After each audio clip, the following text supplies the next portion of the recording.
tuwing smash yan, doon siya magaling eh. Yung mga malakas ng ulan, tapos yung mga tindi ng hard race ng sobrang init, doon siya nauwi eh. Basta matalino ang ibon mo, uuwi yan. Kasi linyada na yan eh. Kung sa 4,000 may higit, pa 5,000 na yung kalaban natin sa OB na yan. Isa lang ang complete lacking, 7 points.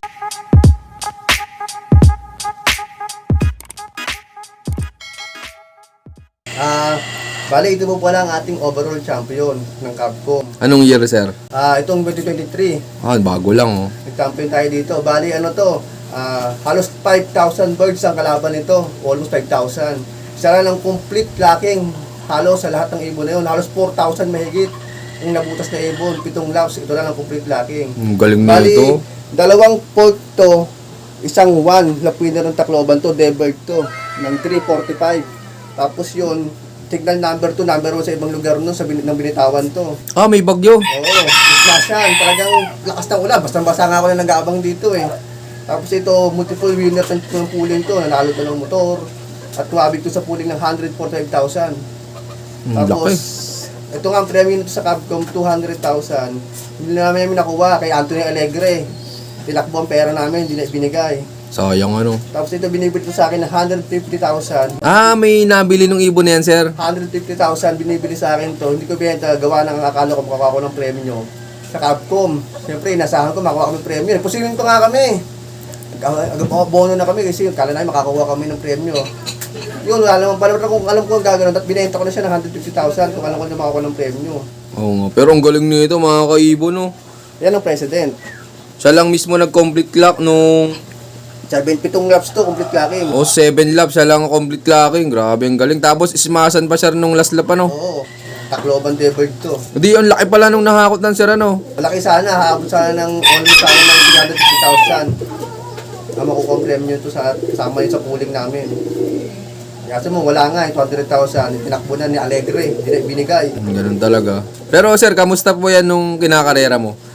Bali pala, nung first lap to, napakalayo nito, pang 2,000 to. Kaya sabi ko, paano kung mananalo yung pang 2,000 sa first lap? Tapos nung second lap na, smash yan, nag-number 4 naman. Tapos ng third lap, nag-number 54. Tapos nang nag-fourth lap na smash na naman, nag-number 4 na naman. Ang galing. Tapos yun, nagtuloy-tuloy na, nag-80 na, hanggang nung Tacloban na nga, nag-number 1 na talaga siya. Kasi isa sa nag-clock, no? Oo, talagang sabi ko yung ibon na to, nung una, na mabagal. Pero nang tuwing smash yan, doon siya magaling eh. Yung mga malakas ng ulan, tapos yung mga tindi ng hard race ng sobrang init, doon siya nauwi eh. Kaya sabi ko may pag-asa siyang manalo. Yun nga, hindi ka nagkamali. Nanalo nga talaga siya. Ito mga kaibon, sa mga naghahanap ng mga pang-smashan tsaka hard race, president lang ang kailangan nyo. Ba't naitawag nyo palang president line dyan? Yun talagang pang-aral talaga at best time niya talagang president talaga. Okay. Yun talagang linyada nila.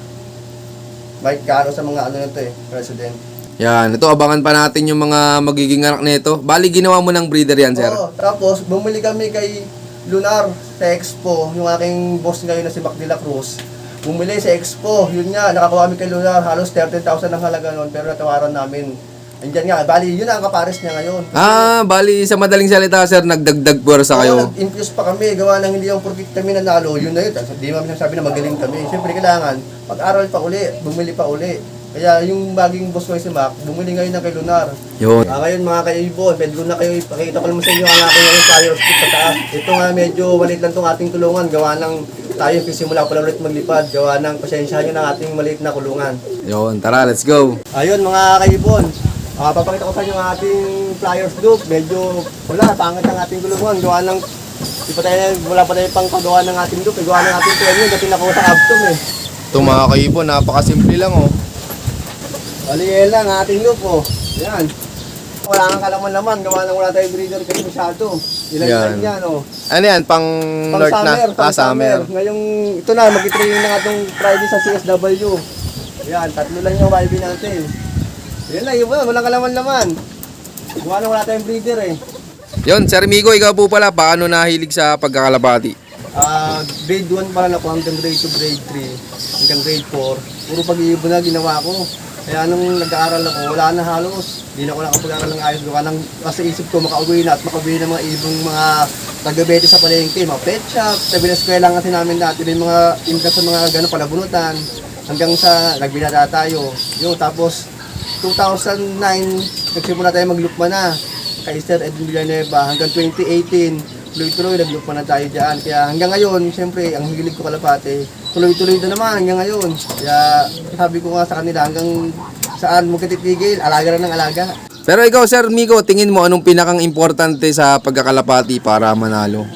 Ang pinaka-importante para manalo ka sa pagkakalapate, tutok.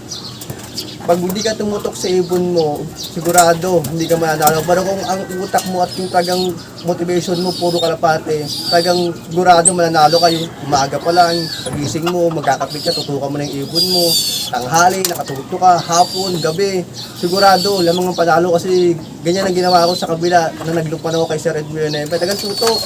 Kaya nang nagsarili na ako ngayon dito, kung anong tutok ko doon, mas dumobili pa tutok ko ngayon. Kaya number 1, nag-tutok sa pag-iibon. Para pagsasabihan nyo kung nagkakaroon na ng depresya, kung nagkakasakit na siya. Kasi pag di mo tinutukan, di mo alam yung ibon mo, kinakarga mo, may sakit na pala. Eh hindi uuwi. Eh kung ang ibon mo alam mong kondisyon, obligado, uuwi yan. Kaya naman ang panalo. Yun. Salamat, Sir. Pero Sir Miko, pag malapit na po yung training sa track, ano po yung mga ginagawa niyong preparation dito? Siyempre, unang-una, ay ka ng vaccine. Hindi ka pa pwede maglaro ng ibon ng walang baksin. Kasi pag hindi ka nagbaksin, obligado tamaan ka ng adeno, kumbaga anong mga sakit ka, salmonella, tamaan ka ng paramixo. Pag hindi ka nagbaksin, tapos siyempre, hanggang yung makapagpurga ka, makapagpaligo ka. Pag nagawa mo yung mga basic na gawa na yan, sigurado, ang ibon mo pag training, uuwi yan. Katapos ng training yan. Yun. Thank you, Sir. Eh, pagdating naman, Sir, ng derby, ano mga ginagawa niyong preparation dito? Yun nga, gaya ng ginawa ko nung nanalo ko ng Capcom nung South. Yung first overall, Sir? Hindi ako nag-toast. Anong? Kasi, ang turo sa akin ng boss ko, pag nag-toast ka na nag-toast, siyempre, hindi ko masasabi lang kasi hindi mo tayo magkakapare-pare. Sa'yo ko naman maka-operate ng mga pan-share natin, ng mga Petrano dyan. Kasi sila, more toast sila. Eh kami naman, hindi kami nag-toast. Kasi nga, iba naman tayo ng strategy sa pag-iibon eh. Pero ako, nung nanalo ako, hindi ako nag-toast. Kasi ang ano ko sa sarili ko, bakit tumayagis ang ibon ko? Eh halos 2 buwan na tinraining yan sa track. Tapos kada week, hinahagis yan. Kung saan mo maminibitawan yung landmark, sabi nga kailangan i-toast. Kasi may landmark na pupuntahan, baga kakaikot siya agad. Hindi ako naniniwala doon, gawa na ang ibon. Basta matalino ang ibon mo, uuwi yan. Kasi linyada na yan eh. Nung derby, Sir, tamang low fly lang kayo dito. Eh, ito ba nga mabigat? Eh, paano ko pag loop fly?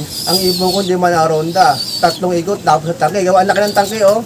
So, Ito pa, nadapo. ito pa ng loop natin yan. Oo nga. Eh, anong gagawin mo? Di, ganyan-ganyan lang. Kaya sabi ko nga, kahit hindi yan rumonda ng rumonda, yan, kasi patak sa training sa track niya at kinakarera na yan, obligado pag hinagis yan sa pagbibitawan, nuwit-ubi ang gawa ng yan, ang dugo niyan, pangarera. Oo, ayos mga kayo, tingnan nyo. Ilang minuto lang ilipad ng ibon niya, pero nag-first overall champion pa rin. Tsaka ang galing siya rin, solo clock. O ano, sir, kumaga sa 4,000 may higit pa 5,000 na yung kalaban natin sa OB na yan. Siya lang ang complete locking, 7 points. Siya lang ang gumawa ng complete locking ng 7 puntos. Ang kalaban, 5 points, 6 points. Siya lang sobrang complete locking na ginawa. Kaya magaling pa rin kahit paano yung ibon natin na president na yun. Bali po pala, ang gamit namin patuka dito ay yung progressive fly high. Bali, nung derby na yung nanalo ko, hindi kami nagdagdag na kung ano pagawa na yung patuka na yun na binibili namin kay GMT Supply, yung progressive na yun kay Den Alvara. Tagang malinis yung patuka niya. Kaya sabi ko nga, nung nag-champion ako, wala na ako dinagdag kung ano-ano pa. Yun na talagang patuka na ginamit namin. Kaya maraming salamat sa patuka ng progressive na yan, kay GMT na yan, pati kay Boss Den Alvara. Magandang patuka na yan, pwede yung subukan yan. Ayun, shoutout sa progressive yan, sa mga may gustong sumubok. Bumili na kayo. Pero Sir Miko, ikaw, anong may bibigay mong payo sa mga viewers natin dyan na hindi pa nakakatikim ng panalo? Sa mga nainipin dyan na gusto agad na manalo, magtyaga-tyaga. Huwag kayo mainip na ang gusto nyo agad kung i-race na nanalo. Kasi pag kayo nag-aral at hindi kayo tyaga, pag kayo naman ang nanalo, sabihin nyo na, maganda pala talaga mag-race. Talagang ito pala. Kasi malay mo, manalo kayo ng kagaya, manalo kayo ng motor na hindi mo kayo kaya bumili ng motor. Kung mamamaki sa puling, sabihin nyo, maganda pala to. Wala akong bumili ng motor, pero sa ibon, nagkaroon ako ng motor. Kung hindi naman, lumama sila ng house and lot, kagaya may palaro kayo ng CHP na house and lot. Baka naman, hindi mo masabi sa sarili mo, tama may house and lot, sabi mo, ay, nakaahon pala sa buhay namin ito pag-iibon na to. Kaya nga, sabi ko nga sa mga baguhan niyan, malay nyo yung swerte sa inyo naman. Kasi hindi yung progate yung iba nananalo, hindi naman ganun. na sila lagi yung panalo, umiikot yan eh. Eh malay mo, sunod sa inyo na pala ang bola at kayo na ang tumama. Hindi sa mga bago na yan, sila naman magiging masaya. Yun. Kaya dapat tuloy-tuloy lang sa hobby natin, sir, ano? Oo, kayo yung susuko. Kasi pag sumuko kayo, hindi sabihin, wala, nagpatalo agad kayo.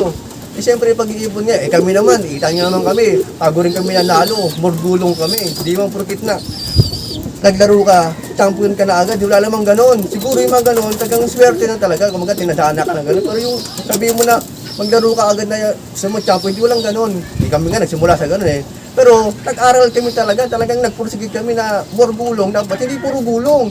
Tumayo ka rin at manalo ka. Yun. Maraming salamat, Sir Miko. Ay, sir, gaano kasaya po ba sa pagkakalapati?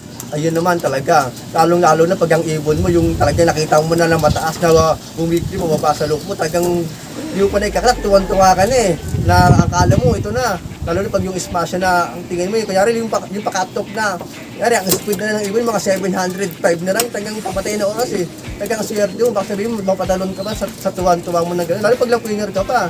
Talagang sabihin mo na, salamat, ito na, ibon ko, lock winner. Kaya masaya talaga pag ibon. Kaya kayo mga diyaw kayo titigil. Laro ng laro hanggang sa manalo. Yun. Maraming salamat po, Sir Miko. Hindi, ako po pala ulit si Nico Villar, ang paisyo ng Bangor Cavite. I love this game. Yun, maraming salamat sa patuloy niyong suporta, mga kaibon. At siyempre, Sir Miko, maraming salamat din po sa pag-unlock na makapag-log visit sa'yo. At yun, sir, baka pala may mga gusto ka shoutout dyan.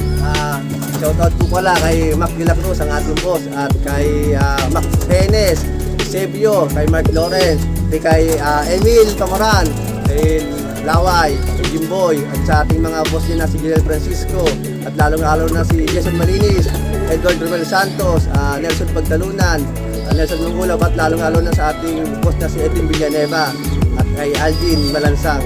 Thank you. Yan, okay na. Yun, shoutout sa inyo lahat. At syempre, shoutout din pala kay Aquino Rogi. Yun, maraming salamat dyan. Nakita ko yung video niya dito, kaya nakilala ko si Sir Miko. So yun, abangan nyo pa yung mga susunod kong follow-up visit. So yun, keep watching and God bless you all. Thank you.